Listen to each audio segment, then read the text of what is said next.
नमस्कार, आप देख रहे हैं उत्तराखंड प्राइम। मैं हूं आपके साथ पूजा मोहन पांडे। बुलेटिन की शुरुआत बड़ी अपडेट के साथ करेंगे।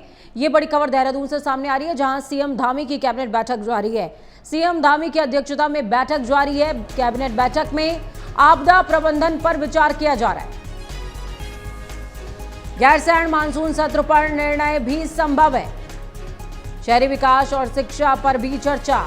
कई विभागों के सेवा नियमावली पर लग सकती है मोहर। धामी कैबिनेट की बैठक बुधवार को सुबह 11 बजे से सचिवालय में हो रही है। बैठक में राज्य में अतिवृष्टि के चलते उत्पन्न आपदा की स्थिति से निपटने और गैरसैंण में होने वाले विधानसभा के मानसून सत्र के मद्देनजर कई महत्वपूर्ण निर्णय लिए जा रहे हैं। इसके अलावा बैठक में शहरी विकास, परिवहन, शिक्षा से जुड़े विषयों पर भी निर्णय लिए जाने की संभावना है।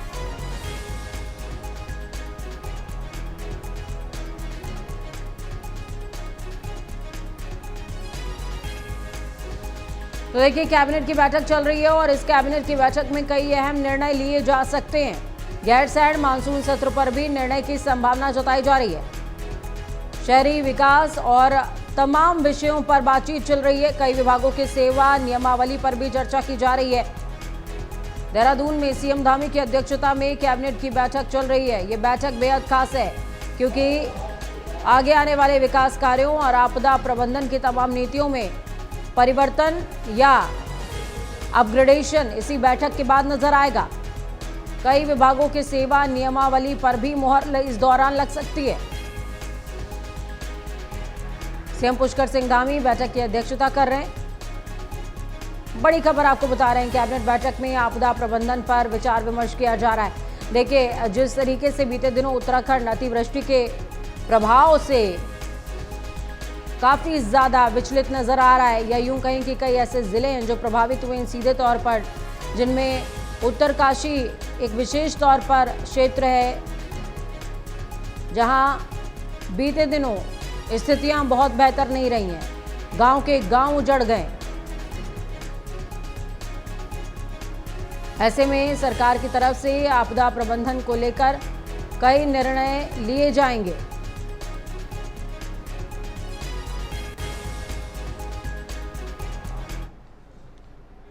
तो देहरादून से बड़ी अपडेट सामने आ रही है, जहां पर सीएम पुष्कर सिंह धामी का कार्यक्रम है। कई कार्यक्रमों का शिलान्यास करेंगे सीएम पुष्कर सिंह धामी।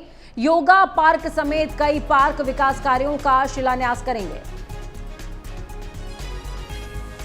नशा मुक्ति अभियान के कार्यक्रम में भी शामिल होंगे सीएम। 2:35 पर सामूहिक शपथ कार्यक्रम में भी हिस्सा लेंगे।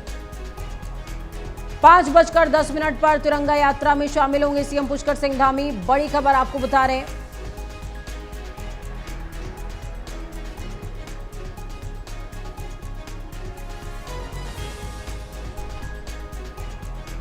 कई कार्यों का शिलान्यास करने वाले हैं।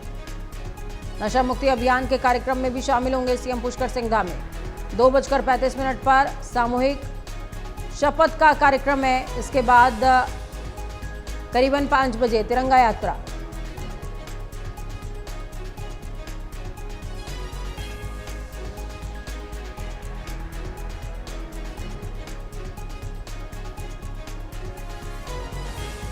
दो 2:35 पर सामूहिक शपथ कार्यक्रम में शामिल होंगे।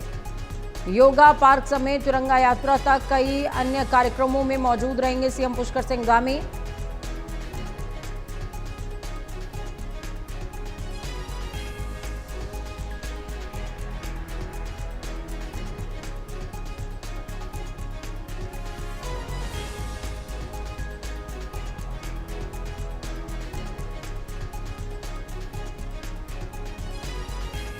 तो बड़ी अपडेट आपके साथ साझा कर रहे हैं। कई कार्यक्रमों का शिलान्यास करेंगे सीएम पुष्कर सिंह धामी।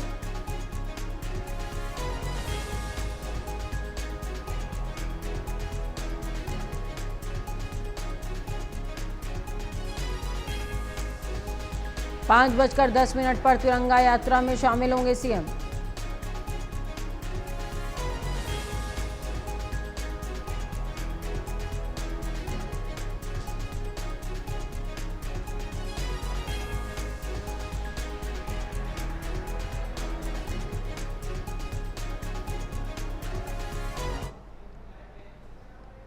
तो बड़ी अपडेट आपके साथ साझा कर रहे हैं। देहरादून से बड़ी खबर सामने आ रही है। सीएम धामी ने अपने आवास पर ही फहराया है तिरंगा। हर घर तिरंगा अभियान के तहत फहराया है तिरंगा। पीएम मोदी की प्रेरणा से प्रारंभ हुआ हर घर तिरंगा अभियान। सीएम पुष्कर सिंह धामी जन जन तक पहुंचकर राष्ट्रभक्ति का ये महाअभियान बना है।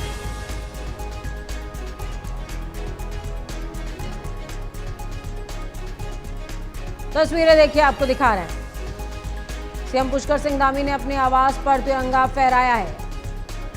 हर घर तिरंगा अभियान के तहत ये तिरंगा फहराया है और इस दौरान उन्होंने कहा पीएम नरेंद्र मोदी की प्रेरणा से हर घर तिरंगा अभियान का आगाज हुआ है, प्रारंभ हुआ है।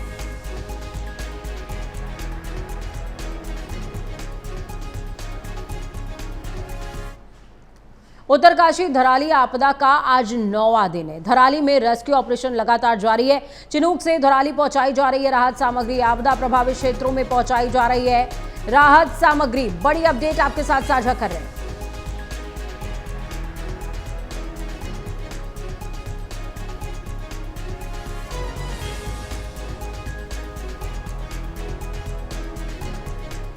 उत्तरकाशी के धराली में आपदा प्रभावित हुए इस क्षेत्र को आज 9वां दिन बीत गया है। रेस्क्यू ऑपरेशन लगातार जारी है और इस बीच चिनूक के जरिए आपदा प्रभावित क्षेत्रों में राहत सामग्री पहुंचाने का जो सिलसिला है वो भी जारी है।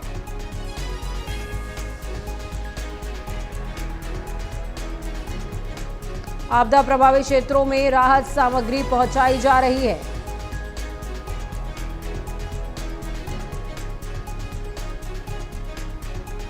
धराली में रेस्क्यू ऑपरेशन लगातार जारी है।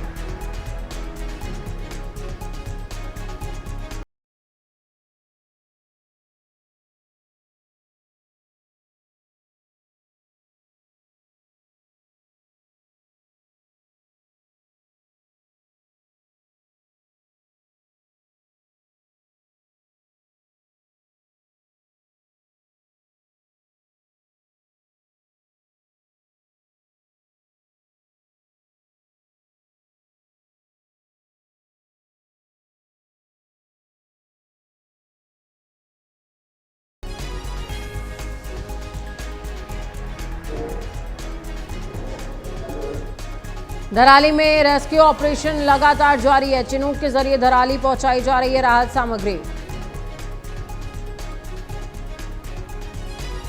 उत्तरकाशी धराली आपदा का आज 9वां दिन और इस बीच लगातार रेस्क्यू ऑपरेशन जारी है।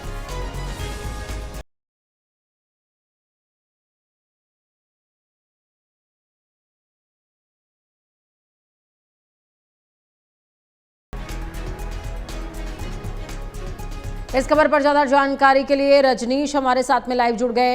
रजनीश, आज कैबिनेट की बैठक भी हुई और आपदा प्रभावित क्षेत्रों के लिए आज 9वां दिन है जब रेस्क्यू जारी है। क्या माना जाए, कैबिनेट की बैठक में इससे जुड़ा कोई प्रस्ताव पास हो जाएगा क्या? मैं आपको बता दूं कि धामी कैबिनेट में आज बात हुई है धराली रेस्क्यू ऑपरेशन को लेकर। जो वहाँ पर बात की गई थी कि उनका नुकसान हुआ है, उनकी क्षतिपूर्ति और उनको दोबारा से बसाने को लेकर कैबिनेट में एक अहम प्रस्ताव की चर्चा हुई है। इसके अलावा आपको बता दें कि आज धराली रेस्क्यू ऑपरेशन का 9वां दिन अब तक रेस्क्यू किए जा चुके हैं, जिसमें ज्यादातर तीर्थ यात्री शामिल हैं जो गंगोत्री और हरसिंह में फंसे हुए थे। बहरहाल अभी जो प्रशासन ने लिस्ट जारी की है वो 68 लोगों की लापता लिस्ट जारी की है, जिसमें सबसे ज्यादा नेपाल मूल के रहने वाले मजदूर बताए जा रहे हैं। जो धराली में जब आपदा आई थी 5 तारीख को जल प्रलय, तो उस समय वो लोग वहीं पर निर्माण कार्य लॉज बनाए जा रहे थे, होम स्टे बनाए जा रहे थे, उसके अंदर काम कर रहे थे। बिहार की लेबर भी थी, उत्तर प्रदेश की भी मजदूरी वहाँ पर शामिल थे। तो कुल मिलाकर 9 सेना के जवान जो अभी भी लापता है और जो रेस्क्यू ऑपरेशन है उसमें बड़ी बाधा आ रही है। मैं आपको बताऊं जिस तरीके से मौसम लगातार चुनौती बनता जा रहा है, इसके अलावा जो धराली में जो पूरा गाद आ गई थी, जो 20 फुट का मलबा था, वहां पे खुदाई हो रही थी। इस बीच रजनीश, ये भी कहा जा रहा है कि वाटर लेवल लगातार धराली क्षेत्र का इंक्रीज हो रहा है, जिसकी वजह से रेस्क्यू में और ज्यादा मुश्किलें आ रही हैं। जी मैं आपको बताऊं कि वाटर लेवल क्या लगातार बारिश हो रही है। बारिश होने की वजह से भगीरथी का जल स्तर जहाँ पर झील बन गई है वो उफना गई है। पहले वाटर वहां से धीरे धीरे डिस्चार्ज हो रहा था, जिसको लेकर यहाँ उत्तराखंड की जो एक्सपर्ट का पैनल है वो भी वहां पर जाके रिसर्च कर चुका है। इसके अलावा जलकल विभाग के जो इंजीनियर्स और उनका जो टेक्निकल स्टाफ है वो लगा हुआ है। मैनुअली प्रयास किया जा रहा है कि जो हर्षिल में झील बन गई है जिसकी वजह से जिसके नीचे एनेक्स दबा हुआ है, 9 जो लापता सेना के जवान है वो उनका कैंप भी वहीं पर था, तो उस जगह पर पानी निकाला जा रहा है। लेकिन चूंकि पहाड़ों पे बारिश हो रही तो इससे जलस्तर बढ़ता जा रहा है। इसके अलावा थराली की बात कर ले, जो स्लीपर डॉग से पूजा उनकी स्थिति ये रही कि उन्होंने जहां पर भी निशान बताए इस इलाके में खुदाई हो तो खुदाई करने को वहां से पानी निकल आया, तो कुल मिलाकर स्लीपर डॉग यहाँ पर फेल हो गए हैं। तो अब जो GPR है, ग्राउंड पेनिट्रेटिंग रेडार सिस्टम है, उसके सहारे थराली में रेस्क्यू ऑपरेशन चलाया जा रहा है। खुदाई हो रही है, JCM मशीन लगी हुई है, पुकलैंड मशीन लगी हुई है, लेकिन जो बारिश है वो लगातार चुनौती बनती जा रही है। जब एक बार खुदाई होती है वहां से मलबा हटाया जाता है और पहाड़ों की जो बारिश हो जा रही है उसकी वजह से पानी भर जाता है, तो पानी ड्रेन करने में एक्स्ट्रा वक्त लगता है। इसके अलावा जो सबसे इम्पोर्टेंट है कि जो रोड कनेक्टिविटी है धराली की वो अब तक बहाल नहीं हो पाई। 38 किलोमीटर का जो पैच है उसमें 5 जगह NH पूरी तरीके से डैमेज है, तो लोग पैदल भी यात्रा कर रहे हैं। जो रसद सामग्री पहुंचानी है वो हेलीकॉप्टर की मदद ली जा रही है, इसके अलावा खच्चरों की मदद ली जा रही है, खच्चरों के सहारे भी रसद सामग्री पहुंचाई जा रही है। तो 38 किलोमीटर का जो पूरा पैच है वो अब तक मोटर मार्ग से कनेक्ट नहीं हो पाया है। हालांकि लिमचीगाड़ का जो वैली ब्रिज था वो एक माइलस्टोन था, वहां पर वैली ब्रिज तैयार हो गया, उसके आवागमन शुरू हो गया, लेकिन इसके आगे की चुनौतियां कम नहीं है। 5 जगह हाईवे बाधित है, मतलब 70-70 मीटर हाईवे वॉश आउट है, जिसको ठीक करना बहुत बड़ी चुनौती है। और चूंकि बारिश लगातार पहाड़ों पे हो रही है तो इसकी वजह से मलबा भी गिर रहा है, तो मलबा गिरने की वजह से, पानी भरने की वजह से रेस्क्यू ऑपरेशन और चुनौतीपूर्ण हो गया और रफ्तार धीमे होती जा रही है। बिल्कुल। और अब बीते दिनों जिस तरीके की रजनीश तस्वीरें भी सामने आई थी, पहाड़ों से भी अभी पानी रिस रहा है लगातार, और जब वो रिस करके इकट्ठा होकर नीचे आ रहा है तो वो भी एक वेव की तरह आ रहा है, एक बाढ़ की तरह आ रहा है, और हर बार इस मलबे के ऊपर एक और लेयर इकट्ठा हो जा रही है। शायद ये भी एक बहुत बड़ा टास्क है। मौसम में सबसे बड़ी जहाँ एक और बाधा बना हुआ है, तो वहीं पर जो पहाड़ों के बारिश के साथ साथ आने वाला मलबा है वो कनेक्टिविटी को बुरी तरीके से प्रभावित कर रहा है। चाहे वो धराली की कनेक्टिविटी हो या फिर धराली में जो मलबा हटाने को लेकर बाहर रेस्क्यू अभियान भी चल रहा है, जिसमें सेना, NDRF, ITBP, SDRF, स्थानीय पुलिस सभी जो स्तर पर काम कर रही है। तो वहां पर जो डिगिंग की जाती है, मलबा हटाया जाता है और बारिश हो जाती है तो उसमें पानी भर जाता है, तो पानी भरने की वजह से चुनौतीपूर्ण हो जाता है रेस्क्यू ऑपरेशन। इसके अलावा कई बार बिल्कुल, आप हमारे साथ में बने रहिए रजनीश, अगली खबर पर आपकी जरूरत होगी।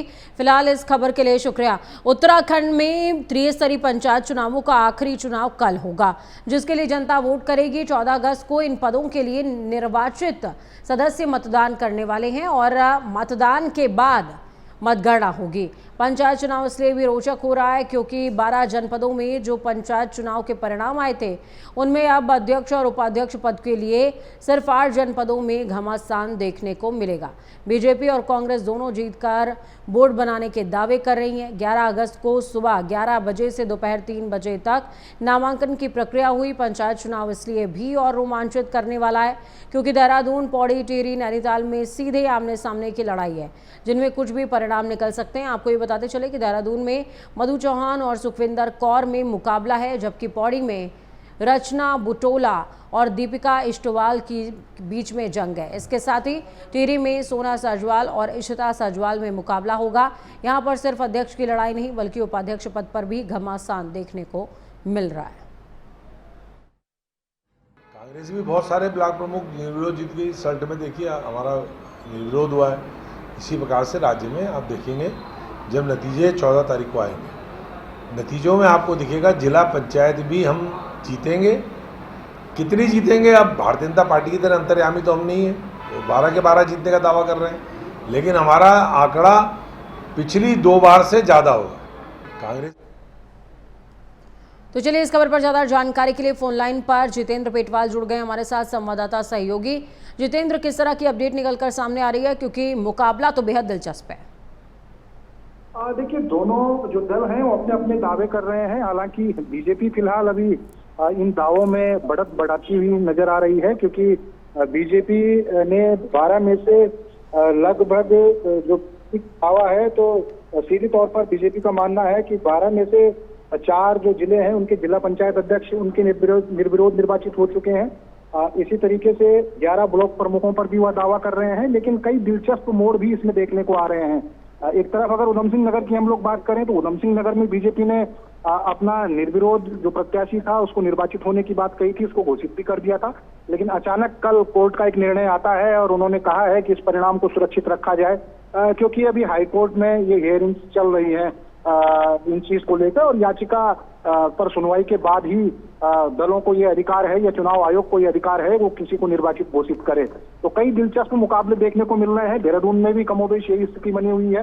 कांग्रेस और बीजेपी दोनों अपने अपने दावे कर रहे हैं, लेकिन कांग्रेस भी बीजेपी से पीछे नहीं है। तो चाहे जिला पंचायत अध्यक्ष हों, जिला पंचायत उपाध्यक्ष हों, ज्येष्ठ प्रमुख हों, कनिष्ठ प्रमुख हों, सभी पर दिलचस्प मुकाबला बना हुआ है और अधिकतर जगहों पर टक्कर देखी जा रही है। एक तरफा जो जीत का दावा चाहे बीजेपी कर रही थी चाहे कांग्रेस कर रही थी वो भी फिलहाल दिखती नजर नहीं आ रही है, क्योंकि रातों रात समीकरण चेंज हो रहे हैं। टिहरी में ही कल देर शाम को अचानक से ऐसा दिलचस्प मुकाबला देखने को आया कि पहले जो सोना सजवान है उनको ये माना जा रहा था कि बीजेपी की वो निर्विरोध निर्वाचित होकर आ जाएंगे, अब लगभग तय भी था। लेकिन नामांकन के आखिरी घंटे में बीजेपी ने अपना दांव चला और जो निर्दलीय जीत कर आई प्रत्याशी थी उनको अपना समर्थन दे दिया। कांग्रेस पहले ही उनको अपना समर्थन देने का मन बना चुकी थी, तो बीजेपी का दांव वहां पर काम आ गया और बीजेपी ने उनको अपना अधिकृत प्रत्याशी घोषित कर दिया, जबकि वो निर्दलीय जीत कर आई थी और कांग्रेस उसको सपोर्ट कर रहे थे। तो ऐसे में कई समीकरण चेंज हो रहे हैं, लगातार चेंज देखने को मिल रहा है। रातों रात जो है बाजी पलटती जा रही है। तो अब मुझे लगता है कि परिणाम आने के बाद ही तस्वीर। चलिए, बहुत शुक्रिया जितेंद्र हमारे साथ जुड़ने के लिए, अहम जानकारी साझा करने के लिए।